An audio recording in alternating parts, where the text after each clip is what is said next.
아브라함은 정치 지도자요, 당시 유대 사회의 엘리트였습니다. 엘리트였다는 것은 뭘로 알 수 있냐? 바빌로니아 제국이 유대 왕국을 점령하고 포로로 바빌로니아 포로들을 잡아갈 때 국가 지도자들 그리고 엘리트층을 대거 바빌로니아로 잡아갑니다. 일반 서민 잡아가 봐야 아무 소용없어요. 서민들은 정하지 않거든. 그래서 지도자들을 타는데 아브라함이 바빌론에 유수 생활을 했다라는 것은 정치 지도자였다. 그리고 엘리트였다라는 걸 증명하는 거예요. 결코 찌질한 사람은 아니라는 거죠. 근데 유대 경전인 제이문서에 보면 제이문서라는 그 하나의 버전이 있어요. 유대 버전이 있는데 거기 보면 아브라함이 바빌로니아에 있을 때 부족장이었다 라는 아브라함은 부족장이었다는 부족장 버전이 있어요. 그리고 또 다른 문건에 그건 피문서라고도 하는데 다른 문건에 보면 아브라함은 대제사장이었다 라는 대제사장 버전이 있어. 그럼 아브라함이 과연 부족장이었냐 대제사장이었냐 이걸로 논란이 많은데 저는 그렇게 보질 않습니다. 뭐 그 사람이 부족장이었냐 대제사장이 아니고 당시 포로로 잡혀가서 바빌로니아 유수생활을 할 때까지는 한 부족의 부족장이었다. 쉽게 부족의 왕이었다라는 거죠. 그런데 바빌로니아의 유수생활을 하면서 아브라함이 느낀 거는 나는 망국, 자기는 나라가 멸망해서 멸망된 국가의 포로란 말이에요. 포로로 잡혀온 신세에서 바빌로니아 제국의 거대한 힘, 그 막강한 힘의 원천이 무엇일까를 봤을 거라고요. 그래서 그 힘을 연구를 해보니까 바빌로니아 자체가 하나의 이데올로기로, 종교적 이데올로기로 모든 게 통합이 돼 있다. 그랬는데 유대 사회는 당시까지만 해도 다신교였어. 그래서 어떤 사람은 바알신을 섬기고 어떤 부족은 뭐 아세라를 섬기고 어떤 부족은 여호와를 섬기니까 부족과 부족 간의 왕국 자체가 결속력이 약할 수밖에 없었어요. 의견도 다르고. 근데 바빌로니아는 잘 뭉쳐져 있다 이 말이에요. 그때 이제 아브라함 자체가 유대 사회의 약점 이거였다. 유대 사회를 하나로 묶어줄 수 있는 정치 이데올로기가 꼭 있어야 되겠다. 그래서 모든 사람들이 그 하나로 뭉쳐주면 좋겠다. 이 생각을 했다고 저는 봅니다. 그래서 그 후에 유수에서 풀려났을 때 와서 유대로 이제 돌아와서 유대 사회에 오면서 이 사람은 그렇다면 이 유대 사회를 하나로 묶어줄 이데올로기가 사상적 기반이 무엇이 돼야 되겠는가? 이것에서 하나의 신을 섬기는 걸로 유대 민족을 결집을 시킬 필요가 있었다. 그래서 유수에서 풀려난 이후부터 아브라함은 뭘 하냐? 종교 활동을 하는 거야. 여호와라는 한 신을 섬기는 유대 민족, 거기에 모든 결속시키기 위한 종교 활동에 상당히 많은 그 힘을 쏟았다. 그러다 보니까 이제 직업이 뭐죠? 부족장에서 제사장으로 옮겨진다. 그래서 부족장 생활을 하다가 유대 사회로 돌아와서 종교 하나로 유대를 묶자는 생각에 이제 종교 활동에 전념을 하게 되니까 그때부터 이 사람은 피문서에 기록된 대로 대제사장이었다라고 얘기가 된다. 그래서 원래 대제사장이냐 아니면 대제사장이냐 아니면 부족장이냐가 아니고 부족장이었는데 훗날 그렇게 됐다라고 보는 게 훨씬 합리적인 해석이라고 봐요. 어쨌거나 이 아브라함은 굉장한 그 저돌적인 힘도 가지고 있어요. 그래서 전쟁 영웅이에요. 전쟁 영웅인 것이 엘람 왕 프톨라오멜이 저기를 치거든. 소돔과 고모라를 공격해요. 소돔과 고모라를 공격해가지고 거기에 있는 자기 조카 롯을 포로로 잡아갑니다. 그랬을 때 이 소돔과 고모라 왕은 전쟁에 패하고 도망가서 산속에 숨어 있어요. 근데 아브라함이 자기 집 가솔, 그 다음에 노예 뭐 이렇게 얘기가 성경에는 그렇게 나오는데 자기 집안, 자기 부족들이 사실 부족장으로도 힘도 있으니까 부족들 중에서 약 300~400명의 장정을 뽑아서 전쟁터에 나갑니다. 나가서 그돌라오멜 왕의 군대를 격파를 해요. 격파를 하고 자기 조카를 구해왔어요. 전쟁 이긴 거죠. 그 소돔 고모라 이런 연합군 왕들이 다 패전했는데 아브라함이 이겼단 말이야, 그거. 그래서 소돔 왕이나 고모라 왕한테 환대를 받아요. 성경에 기록돼 있어. 그런 걸로 봐서 이 사람이 겁 많은 찌질이가 아니라 굉장한 전적 영웅이기도 하다. 다부진 사람이었다. 다부진 지도자였다. 이렇게 우리는 그 아브라함을 평가를 할 수가 있을 겁니다. 자, 그러면 유대 사회를 이제 그 아브라함이 그런 행적을 갖고 있는 인물인데, 이 사람의 그 업적, 유대 사회에 끼치고 유대 민족에 끼친 그 업적은 뭐냐? 유대 사회를 하나로 묶었다. 그 하나로 묶는데 가장 큰 역할을 한 사람이 아브라함이다. 이렇게 볼 수 있습니다. 그래서 아브라함이 유대 사회를 하나로 뭉치게 하는 이데올로기는 야훼라는 신, 하나로 모든 유대 민족이 결속되게 만드는데 일생을 바쳤다. 이렇게 볼 수 있어요. 통합의 구심점으로서 야훼를 들고 나온 거죠. 그때부터 이제 유대 사회는 유일신 신앙이 싹이 트기 시작합니다. 그 이전까지는 계속 다신교였어요. 그 다신교였다라는 걸 그 흔히 성경에 뭐 처음 아담 만들 때부터 하나님 하나니까 하고 기독교 그 우리 믿는 분들은 절대 그렇지 않다라고 얘기를 하지만, 사실 유대 사회가 다신교였다라는 거는 굉장히 증거가 많아요. 그게 뭐냐? 성경 안에서 그걸 찾을 수 있어요. 열왕기 상편 17장 18장을 보면 엘리야가 기손 시냇가에서 바알 선지자 450인과 아세라 선지자 400인을 도륙한 그 기록이 나와요. 다 죽인 기록이 나오는데, 거기서 바알 선지자 450인을 죽인 건 나오는데, 다 두 아세라와 바알의 선지자들을 다 모아서, 그러니까 850명을 모아서 그 대결을 한 다음에 죽였다 했는데, 아세라 선지자들 죽였다는 기록은 없어요. 바알 선지자 450명을 도륙을 해버린 거죠. 그럼 아세라 쪽은 살렸다는 증거는 뜻인데, 그럼 아세라가 누구냐? 아세라 신은 도대체 어떤 신인가를 보자고요.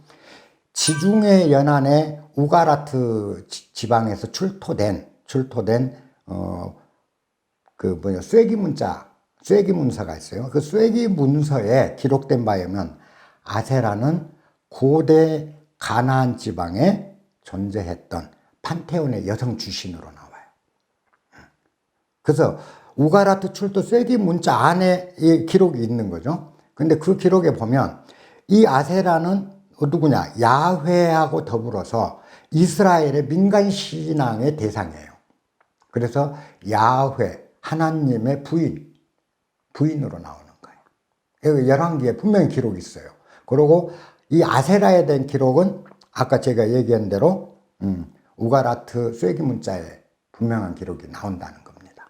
그렇게 보면 당시 가나안 지방은 다 여러 다신을 섬기고 있었다.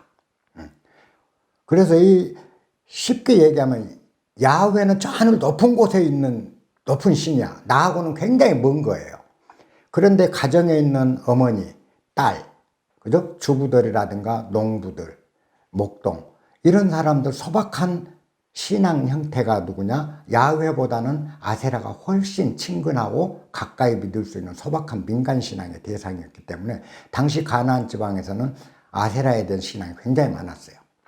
그래서 열왕기에서 엘리야가 그 선지자들을 다 죽이면서도 당시에 여호와의 버금가게 저 하늘 높은 곳에 주신이라고 생각되는 바알 선지자들은 죽이지만 여호와의 부인격인 아세라 그 신앙은 탄압을 할 수 없었다라는 걸 증명하는 거예요. 그래서 그때까지 공존됐다.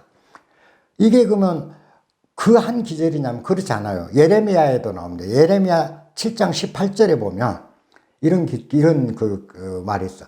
자식은 나무를 하고, 그 다음에 아비는 불을 피고, 그리고 부인은 밀가루 반죽을 해서 하늘 황후를 위해 과자를 만든다라는 얘기가 나와요. 그게 아세라에 대한 기록이에요. 그래서 유대사는 사실상 전부 다신교였다. 그래서 이 아브라함이 이 다신론을 일신론으로 통일해서 유대인들의 결속력을 높이기 위해서 무던히 노력을 해요. 그러다 보니까 구약 곳곳에서 끊임없이 다신론과 유일신론의 유대 민족들이 그걸로 갈라져서 다툽니다. 그러다 보면 모세대에 이르러서도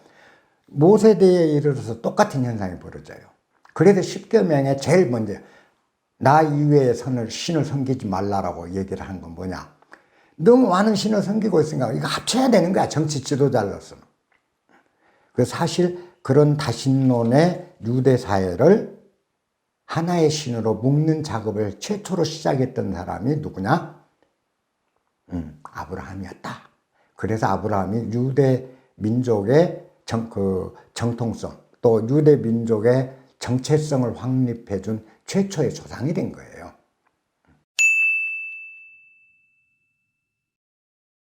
이렇게 해서 이제 유대 사회를 하나씩 이제 그 개혁을 하는 일을 하다 보니까 대제사장으로서의 역할을 하게 됩니다.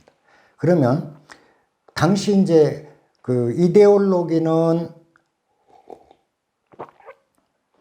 야훼 유일신으로 정치 이데올로기를 잡고, 그 다음에 외형적으로 유대인들의 멤버십, 유대사회 멤버십으로 유대인 자격,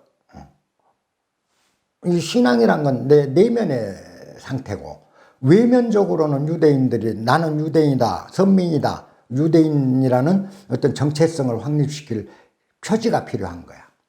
심볼이. 그래서 그게 뭐냐? 할례예요. 할례를 통해서 태어난 지 8달이면 전부 할례를 해. 요즘 말로는 포경수술 비슷한 건데 할례를 한다. 할례를 하는 건 뭐냐?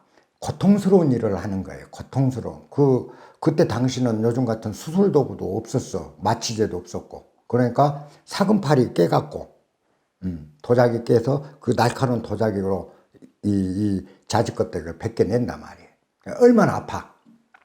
그 통증을 통해서, 인욕을 통해서, 그걸 해냈다라는, 유대 민족이 드디어 됐다라는 자부심을 갖게 만든 게 할례라고요. 근데 이제 성인은 굉장히 힘드니까, 초기에는 성인들부터 했는데, 나중에 이제 태어난 지 8일째 되면 무조건 자지를 까는 거야. 사금팔로. 그게 할례입니다. 그래서 유대인은 다 할례를 해요. 근데 이 할례 의식이 유대 고유의 풍속이라고 해서 착각을 만돼요. 사실상 할례는 아브라함이 유대 민족을 할례하기 이전부터 에집트에서, 애굽에서는 일상화되어 있었어요. 그래서 애굽의 엘리트층이나 지도층은 다 할례를 했어. 그게 애굽의 풍속, 애굽의 그 엘리트 계급의 풍속을 살짝 갖다가 유대인들도 그 자부심을 갖도록 만들어준 게 할례라는 걸로 나타나요. 그래서 이 할례는 이제 보면은 대제사장이 돼서 이제 자기가 하니까 야훼 신을 섬기기로 하고 다 모으다 보니까 이제 할례를 하면서, 할례 의식의 동기가 그렇죠. 99살, 99살 되던 그 해에 하나님이 아브라함을 불러. 그래갖고 아브라함아, 그 전에는 아브라함이 아니고 아브람입니다. 아브람인데 아브람을 하나님이 오늘부터 너 아브라함이라고 해라 하고 함자를 하나 더 넣어준 거야. 그러고 나서 너 이제 할례를 해라. 우리 성경 우리말 번역에 보면 그렇게 해서 양피를 잘라냈다. 양피를 잘라내, 자지 껍데기를 잘라냈다는 거야. 할례를 해라. 그러면 너가 아기를 낳아서 적통 아기를 낳을 수가 있다. 이렇게 얘기를 하면서 할례를 하라고 했다. 성경 기록은 그래요. 이제 그거는 뭐냐면 자, 당시 이 아브라함의 할례를 통해서 그 다음에 이삭을 낳게 되거든. 그 후에 그때 아브라함이 99세, 사라가 90살 이렇게 됐어요. 그러면 아브라함이라는 사람 자체는 이미 거의 죽은 목숨이야. 그렇잖아요. 100살 되면 살았다 하기에 거의 죽은 목숨이나 다름없는 거예요. 그리고 사라도 90살이야. 90살에서 폐경이 다 와갖고 아기를 생산을 못하는 죽은 밭이라. 이게 죽은 밭이에요. 그런데 죽은 밭에 이제 할례를 통해서 생산할 수 있는 아기를 생명을 잉태하고 생명을 만들어낸다. 그죠? 생명을 창조하는 살아있는 밭으로 바꿔주는 거예요. 이게 부활이거든. 요게 예수님 부활까지 이어지고 예수님 부활론이 바로 여기서 원형이 만들어져요. 아브라함에서. 그래서 이미 죽은 아브라함, 죽어가는 죽은 목숨의 아브라함이 자식을 낳을 수 있는 생명을 잉태하는 아브라함으로 사례도 이미 죽은 폐경이 돼서 죽은 밭에서 아기를 낳을 수 있는 밭으로 바뀌었다라는 거죠. 부활. 이걸 의미하는 거예요. 그래서 실제 이삭을 낳냐 안 낳냐가 중요한 게 아니라는 거죠. 아브라함이나 사례가 죽은 바탕에서 부활이 됐다라는 건 뭐죠? 이제 죽은 목숨, 내가 살아있다 해서 산 게 아니거든요. 우리가 살아있다 해서 산 게 아니고 죽어있는 내 삶, 죽어있는 이 몸뚱이, 그죠? 우리는 항상 죽음 속에 있어. 스트레스, 우울, 외로움, 기죽음 굉장히 많아요. 우리한테 죽음과 같은 것들. 그런 밭에서 이제 약동하는 생명력이 넘치는 이 삶으로 바뀐다. 그건 뭐죠? 죽음의 몸에서 삶의 생명이 약동하는 몸으로 바뀌었다라는 거예요. 살만 나는 세상을 만들어낸다는 겁니다. 내 자신이 변화됐다를 얘기하는 거예요. 부활의 의미가. 그게 예수님의 부활까지 이어진다는 거죠. 이게. 그래서 사실 우리가 부활론은 최초 부활론은 아브라함입니다. 아브라함에서부터 부활이 비롯돼요.